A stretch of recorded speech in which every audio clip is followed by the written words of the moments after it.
सुबोध जी मैं आपके पास आती हूँ। ये EBC plus OBC is equal to Bihar में जीत, इसको हमने बड़ा सरल बना के बताया है प्रतिशत के हिसाब से कि ईबीसी वहां 36% है, ओबीसी वहां 27% है, मिलाकर होते हैं 63%। 18% वहां पर मुस्लिम है, 14% यादव है। वो यादव भी इसी ओबीसी में शामिल करके आपके लिए गैर यादव ओबीसी और ईबीसी सबसे बड़ा चैलेंज रहे हैं बिहार में। अलग शब्दों में इसको कहूं एक पॉलिटिकल एनालिस्ट के तौर पर, तो जो एमवाई आपकी ताकत है वही आपकी सबसे बड़ी कमजोरी है, क्योंकि गैर यादव ओबीसी और ईबीसी फिर आपके साथ आने को तैयार नहीं होते हैं। और यही वो अमृत है जो नीतीश कुमार ने पिया हुआ है, जिसकी वजह से ईबीसी गैर यादव ओबीसी सपोर्ट कर देते हैं और बीजेपी जेडीयू वहां पर सीटें लाने में कामयाब रहती है। क्या इस बात में सच्चाई नहीं है और इसीलिए ईबीसी को टारगेट करने के लिए अब आप लोग तरह तरह के चुनावी वादे कर रहे हैं? देखिए अंजना जी, 2-3 बातें मैं कहूँगा। सबसे पहले तो सुधांशु जी को मैं याद दिलाना चाहता हूं कि जिस मुद्रा लोन की ये बात कर रहे हैं वो 2015 में है और वो लोन की बात कही हुई है सुधांशु जी, पहली बात। दूसरी बात यह है कि जो 10,000 की जो आप दे रहे हैं वो आप 10,000 में आप एक स्टैंडर्ड सेट है कि भाई 25% ही बेनिफिट कर सकते हैं प्रॉफिट अगर आप कोई रोजगार करते हैं। 10,000 में एक बकरी भी नहीं आती बिहार में, और 10,000 में अगर रोजगार में बेनिफिट भी मान लिया मैंने तो 25% उसका कितना होता है। और वहीं आप देखिए एकदम जुमला वाली ये बात है। और वहीं देखिए तेजस्वी प्रसाद यादव जी और कांग्रेस पार्टी लगातार ये कह रही है कि हम 1,50,000 रुपया एक साल में देंगे, 30,000 रुपया 12 महीने में देंगे और 2,500 रुपया पर मंथ हम देंगे। अब जहां तक बात रही सुधांशु जी की कि लालू जी का राज का और महिलाओं का इन्होंने जिक्र किया था, आपको जानकर आश्चर्य होगा अंजना जी, पिछले 20 सालों में 35,000 महिलाओं का बलात्कार हुआ है बिहार में। सुधांशु जी को शायद पता नहीं है, ये भी नहीं पता है कि जो इनका जो पूरा जो स्ट्रक्चर है जो कि कास्ट सर्वे में निकल कर आया, 60% भूमिहीन है। किसको ये घर दे रहे हैं? अगर ये कास्ट सेंसस हो जाता, नेशनल सेंसस, तो ये पता चल जाता कि भाई सोशियो इकोनॉमिक डाटा में कि कितना को इन्होंने घर दिया। ये सेंसस नहीं होने देना चाहते हैं। अब आइए बात आप पे, जो आपने बात कहा कि देखिए प्रजातंत्र की प्रजातांत्रिकरण की पूरा प्रक्रिया संविधान के निर्माताओं ने अंकित किया है संविधान में। इसको लेकर तीव्र गति से 90 के दशक में पूरे भारत में ये जो है ये जनता दल का चक्र जो है आगे की तरफ गया और ये लगातार ये जो है प्रजातांत्रिकरण जमीनी सतह पे जा रहा है। हम जानते हैं कि ओबीसी में भी लोग एम्पावर हुए हैं, जिसका कि उत्तर प्रदेश और बिहार में खासकर ये दिख रहा है कि पूरा पार्लियामेंट 90 के बाद बदल गया, पूरा असेंबली 90 के बाद बदल गया। अब जहां तक बात रहती है कि नीचे की सतह पे अभी जाना है प्रजातंत्र को, तो इसके लिए तेजस्वी प्रसाद यादव जी ने लगातार कहा है कि सामाजिक न्याय के साथ साथ आर्थिक न्याय की हम बात करेंगे। तो सामाजिक न्याय के तर्ज पर ही हम लोगों ने ईबीसी को, जो आप नीतीश कुमार जी की बात कर रहे हैं, देखिए नीतीश कुमार जी जानते हैं कर्पूरी ठाकुर के समय सबसे बड़ा अगर कोई विरोधी था कर्पूरी ठाकुर जी का तो वो नीतीश कुमार जी थे। और जो सुधांशु जी की जो पार्टी थी उन्होंने क्या नहीं बोला जो है हमारे भारत रत्न कर्पूरी ठाकुर को। अब हम लोग लालू प्रसाद यादव जी उस दौर में हैं जहां पे बाबरी मस्जिद को डिमोलिश किया गया, कौमी एकता का प्रतीक बिहार बना और वहां पर यूनिटी की बात हुई और हम तीव्र गति से आगे बढ़ रहे थे। अब ऐसा अब लग रहा है कि हमारे जो साथी थे, जो हमारी ईबीसी है, वो कहीं ना कहीं छूट रहे हैं। तो उसको हम फिर से मुख्य धारा में लाने के लिए, alienated section of the society है, उसको मुख्य धारा में लाने के लिए ही कल आप देखिए हम लोगों ने अति पिछड़ा न्याय संकल्प दिया है। मुख्य धारा में लाने के लिए या चुनाव के पहले उनको ये बताने के लिए कि हमको वोट दीजिए, आपको फायदा होगा, ये जनता पर छोड़ते हैं, क्योंकि ये जितनी कोशिशें हो रही हैं और जात के आधार पे हो रही है। एक सेकंड रुक के लौट रहे हैं अरविंद वाजपेयी जी, आप अभय जी की बातों का जवाब दीजिए। वो कह रहे हैं जाति के आधार पर सम्मेलन करने में यूपी में बैन लगा दिया है। चिराग पासवान की पार्टी से ऐसे तमाम पार्टियों से जो खास तौर पर जाति के आधार पर अपना अस्तित्व बनाकर रखती हैं, उन सबसे पूछ रहे हैं कि फैसला पसंद है ना, तो कबूल है? उत्तर प्रदेश अभय जी ने जो नोटिफिकेशन देखा उत्तर प्रदेश सरकार ने जो इश्यू किया है, जरा उसको पढ़ लें प्लीज। उसमें ओबीसी और पिछड़े वर्ग के लिए कोई बार नहीं है। आप कर सकते हैं, प्रदर्शन भी कर सकते हैं, सम्मेलन भी कर सकते हैं, सब कुछ कर सकते हैं। तो गुमराह ना करिए। देखिए आप पढ़ लीजिए ना, आप झूठ बोल रहे हैं आप। अरे आप पढ़ लीजिए अभय जी आप पढ़ लीजिए। अरविंद वाजपेयी आप पढ़ लीजिए पहले नोटिफिकेशन। आप समझदार आदमी है, पढ़ लीजिए। हमने पढ़ अरे भाई आप पढ़ लीजिए नोटिफिकेशन। आप नोटिफिकेशन, अरे अगर भाई ऐसा है तो बोलिए कि हम विरोध में। कौन मुंह चुराए? आप अगर ऐसा है तो बोल दीजिए विरोध। अरे भाई नोटिफिकेशन पढ़िए, देखिए नोटिफिकेशन पढ़ लीजिए। और अरे हमने पढ़ नोटिफिकेशन लिया, जब भी वहाँ सस्टेन ग्राउंड करेगा पर एक्शन भी देख लिया। अरे सुन लो, सुन तो लीजिए, अरे सुन लीजिए प्लीज, सुन लीजिए अभय जी, सुन लीजिए। अगर notification contrary to the constitution होगा तो कोर्ट में, अरे अरे अरे अरे मैं क्या जवाब दे रहा हूं, सुनिए ना आप, आपके हिसाब से थोड़ी जवाब मिलेगा। जवाब ये है कि कॉन्स्टिट्यूशन के हिसाब से अगर नोटिफिकेशन ठीक होगा तो वो सस्टेन करेगा। अच्छा ये बताइए, जाति के आधार पर सम्मेलन कर सकते हैं कि नहीं, इसका जवाब दीजिए आप। तो कर सकते हैं, सिंपोजियम कर सकते हैं। आप सवाल एक ही सवाल रिपीट कर रहे हैं ना सर। आपके बीच में अगर कोई ऐसा लग जाता आपके पीछे तो फिर आपको भी मुश्किल होती, तो थोड़ी सी मर्यादा रखिए सर, बोलने दीजिए उनको। जवाब हम दे नहीं, मुश्किल का नहीं है, हमें मुश्किल का नहीं है, जवाब है नहीं हमारे पास। 70 के दशक में जाइए, 70 के दशक में जाइए, हम लोगों ने जाति हटाने का अभियान चलाया था और बिहार में खास तौर से अपने नाम के आगे हम लोग जातियां नहीं लगाया करते थे। भूल गए वो दिन? देखिए जाति प्रथा है, ये एक सच्चाई है, लेकिन जाति के नाम पे एट्रोसिटीज भी नहीं होनी चाहिए। जाति के नाम पे उनके उत्थान की बात होनी चाहिए, ये हम लोग करते आए हैं। अब इन्होंने SIR का मुद्दा छोड़ दिया, उसको पीछे कर दिया, अब आ गए रिजर्वेशन पे। रिजर्वेशन का इनसे पूछना चाहता हूं, इतने खैरख्वाह बन रहे हैं तो मंडल कमीशन क्यों नहीं लाए थे? कौन लाए थे मंडल कमीशन? स्वर्गीय Ramvilas Paswan ji labour welfare minister थे, VP सिंह प्रधानमंत्री थे, हम ही ने चिंता की, हम ही ने उसको लागू कराया। बाबा अंबेडकर साहब का तेल चित्र किसने लगाया था पार्लियामेंट में? आप लोगों ने तो नहीं लगाया। आपके कहने की बातें और हैं, चुनावी एजेंडे की बातें और हैं, जब प्रैक्टिकल होते हैं तो उनका लागू नहीं, तब उनको ध्यान नहीं आता है। SC ST एक्ट आपको याद होगा अंजना जी, सुप्रीम कोर्ट ने डाइल्यूट किया था इसी सरकार में, स्वर्गीय रामविलास पासवान जी जब थे, जाके उन्होंने उसको बिल्कुल रिस्टोर करवाया।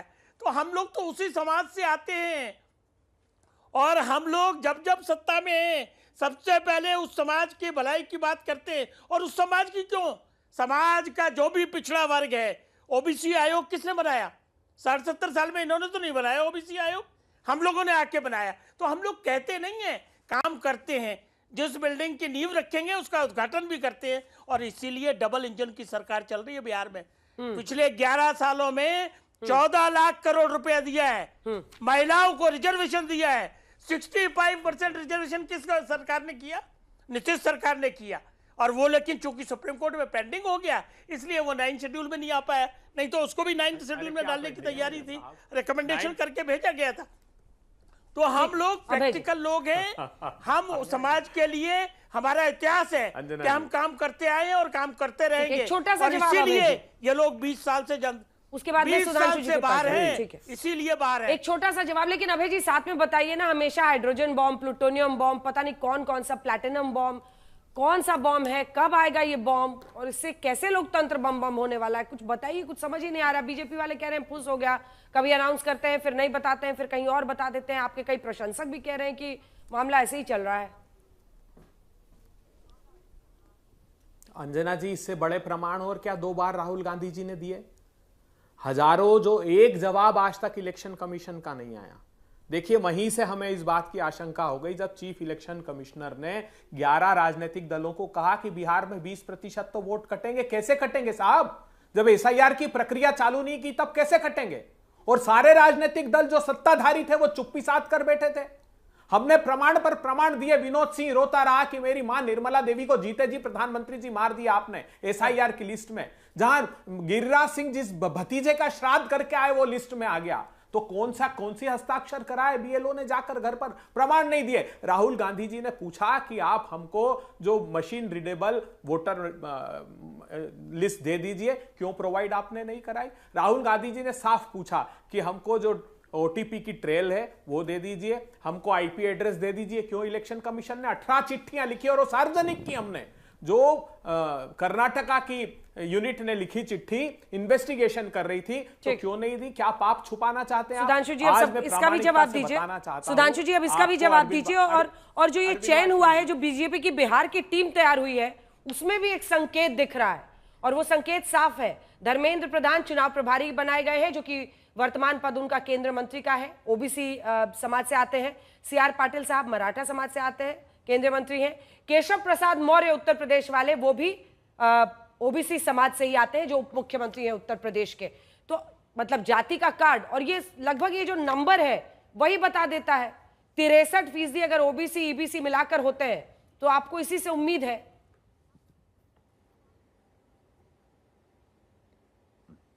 देखिए, जो लोग ये कह रहे हैं कि हम कोई चुनाव की दृष्टि से जात का कार्ड खेल रहे हैं, तो मैं स्पष्ट बताना चाहता हूं। जब संख्या गिनानी है तो बताइए, बिहार में आज तक हमारे 4 डिप्टी सीएम हुए। सीएम तो हमारा नहीं हुआ कभी, तो डिप्टी सीएम हुए। तो हमारे वर्तमान में सम्राट चौधरी जी, इससे पहले तारकेश्वर जी, रेणुका जी, और उससे पहले स्वर्गीय सुशील मोदी जी, 4 ओबीसी। और अभय दुबे जी के प्रांत के 4 मुख्यमंत्री हुए। शिवराज सिंह चौहान जी, बाबूलाल गौड़ जी, उमा भारती जी, मोहन यादव जी, 4 ओबीसी। उत्तर प्रदेश में कल्याण सिंह जी सीएम और केशव मौर्य जी डिप्टी सीएम। 10 ठो तो यही हो गए मान्यवर।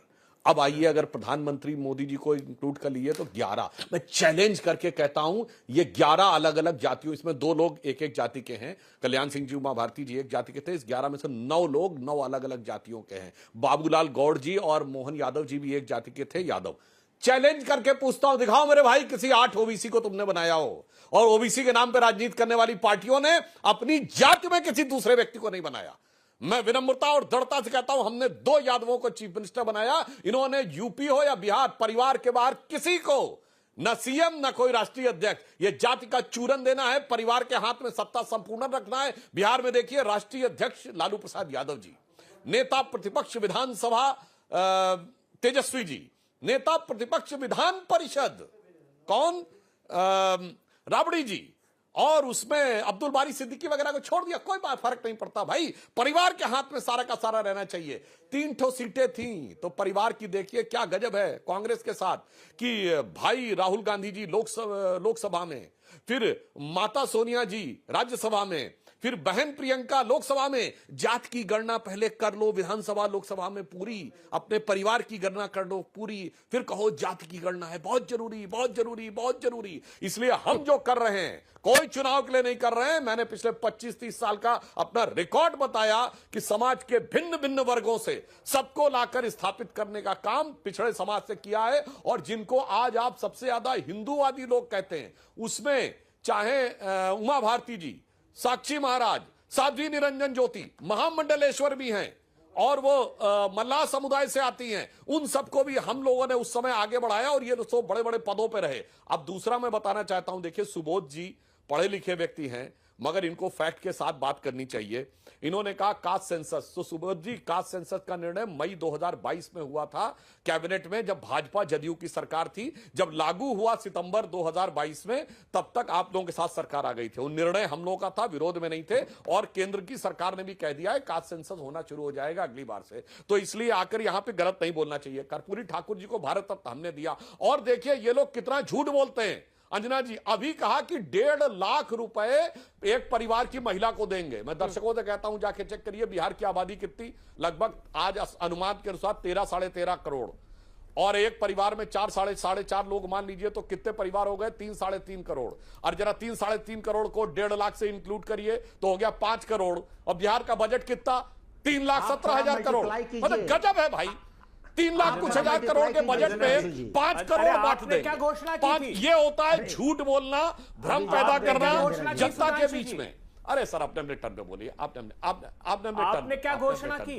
10,000 लाख जरूर जी पूरा कर रहे हैं। अबे जी पूरा कर रहे हैं, पूरा कर रहे हैं, इसके बाद आप ही की बारी। आप अपने टर्म पे बोलिए ना। अरे पूरा करने दीजिए, बोलिए सुधांशु जी। पूरा करने दीजिए। और उसके बाद और मैं पूछना चाहता हूं, ठेके में आरक्षण देने की बात कर रहे हैं दुबे जी, दे दिया कर्नाटक में, दे दिया तेलंगाना में, दे रहे हिमाचल में, बोलो भाई।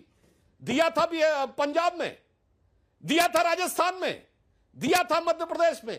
यह है झूठ के नाम पर। देखिए हमारा सिद्धांत क्या है अंजना जी, मोदी जी के नेतृत्व में भाजपा का सिद्धांत है सभी जातियों की पहचान, सभी जातियों का सम्मान, सभी जातियों का उत्थान। और इनका है केवल परिवार को सम्मान, परिवार को मिष्ठान, इसके लिए जातियों में घमासान।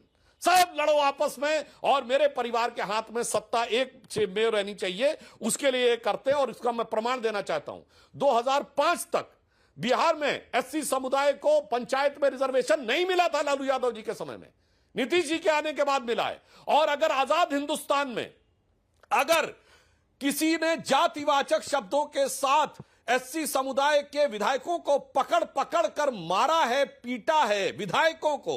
तो स्टेट गेस्ट हाउस कांड 1995, मायावती जी ने ऑफिशियली लिखा था कि ये लोग मेरी जान लेना चाहते थे। और स्वतंत्र भारत के इतिहास में यदि वाल्मीकि समाज कश्मीर में उसका बेटा बेटी धारा 370 के चलते हुए अगर वो पीएचडी भी कर जाएगा तो सफाई कर्मचारी बनेगा, ये व्यवस्था बना के रखने वाले लोग आज आकर कहते हैं। इसीलिए इनका असली चेहरा जनता के सामने बेनकाब हो जाता है।